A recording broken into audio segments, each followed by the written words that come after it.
जाजपुर जिले में डायरिया स्थित में धीरे धीरे सुधार आसुछि। रोगींकर संख्या मध्य कमुछि। विभिन्न स्थान में प्रशासन पक्षरु सचेतन करा जाउछि। बर्चणा मेडिकल एवं धर्मशाला मेडिकल रे रोगींकर संख्या कमिछि। आज बर्चणा ब्लॉक रो बंदाळ ठारे आदिवासी बस्ती रे 16टी परिवार झाड़ाबांति रे आक्रांत होइथिले।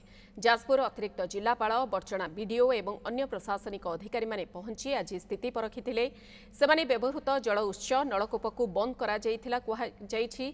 टैंकर जोगे संपृक्त परिवार को जल जोगाण करा जिवो बोली अतिरिक्त जिलापाल कहिछन्ते। विभिन्न स्थान में जल उत्स को विशोधन करा जाउछि। लोकों को सचेतन करा जाउछि।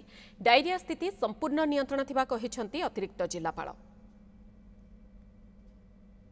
मैसिव कैंपेनिंग करछु। लोकन को बुझासुझा करिया सहित तांको पानी जो जोडी अफेक्टेड ले टैंकर रे पानी दउछु एवं सब जल उत्स विशोधन करा जायछि।